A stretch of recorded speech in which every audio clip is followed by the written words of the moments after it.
What if Elliot Ludwig is actually the player? There is a popular theory that Playtime creator Elliot Ludwig, a visionary and creative genius, is the prototype.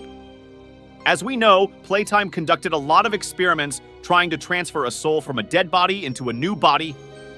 One of these striking examples can be considered Experiment 814. The document Experiment 84 shows Elliot Ludwig documenting what happened over a period of time after placing a dead rat in an unknown puppy gel.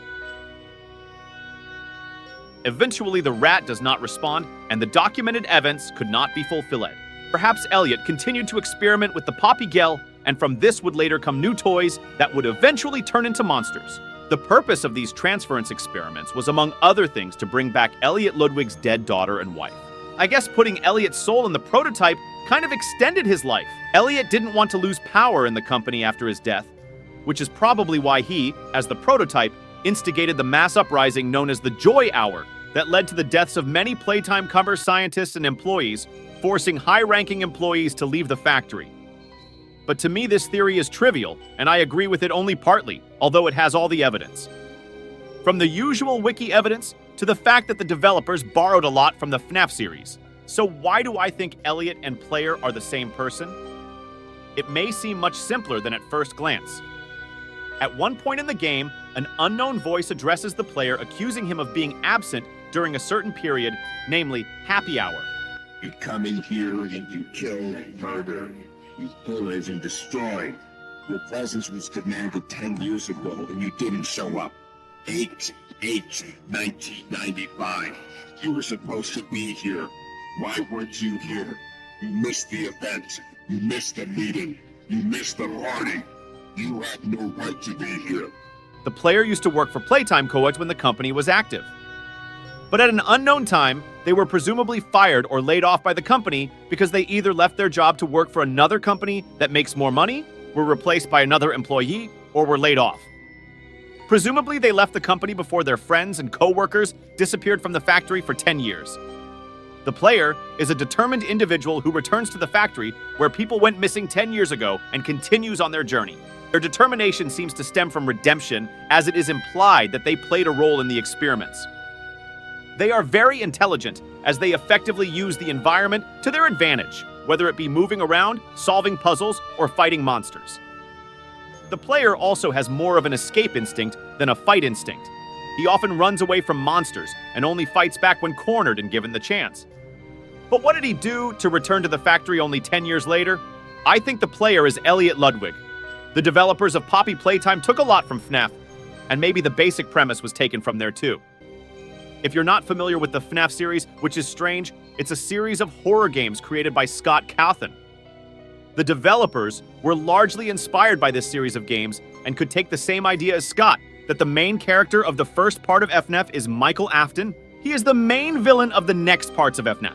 So why don't the developers do the same thing? Since this has been shown in many works and is a very good scripted move. Like I said, I only partially agree with the theory that the prototype is Elliot Ludwig. After all, since there is soul transfer, there are probably time loops or time travel. And in one of the time loops, the protagonist was able to get out of the prototype's body and transfer his soul into the body of a yellow mannequin. Most likely it was the loop where Prototype ended up killing all those in the factory because of starvation, and later repented. And to undo what happened, he had to somehow travel to another time loop in the past. This explains why neither Prototype, Catnap, nor anyone else can kill the player, as it would cause time paradoxes. He was willing to sacrifice himself to save himself, as strange as that sounds. This explains why the player is silent throughout the game, as he is just a yellow puppet. There's also a theory that Poppy is the copied personality of Elliot Ludwig's daughter. That's why our protagonist that came from another time loop helped his daughter, and despite her deception at the beginning of the game, continued to help her. From the tapes, we can learn that Ludwig is a divorced, yet still a family man with a big heart. He is seen as a hard-working man who often worked overtime to achieve his goals at the factory. He suffered a major tragedy in his family, yet built an entire empire on his toys, which may show that Ludwig is quite a morally strong man. At an unknown moment, Elliot Ludwig met and later married a woman named Molly. Intent on making children happy, Elliot founded the American toy company Playtime Co. in 1930. He devoted every second of his life to designing and making toys, often working constant overtime. These toys soon made national headlines, allowing Ludwig to build more factories and hire more employees, essentially expanding his empire. Unfortunately, this behavior worsened Elliot's marriage, and the relationship reached a climax when Molly divorced him. Although his personal life was dealt a serious blow, Elliot continued to fulfill his vision for his company.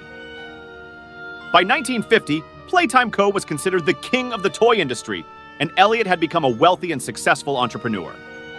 That same year, he released a commercial for Playtime's new Poppy, a doll designed to behave and interact with its owner in a realistic, human way. From this, we can assume that he is very intelligent, and after making a deal with the devil, he was not only able to transfer his soul into new bodies, but also to modify time loops and travel through them. By the 1990s, Elliot Ludwig had passed away, leaving behind a legacy of quality toys and joyful children.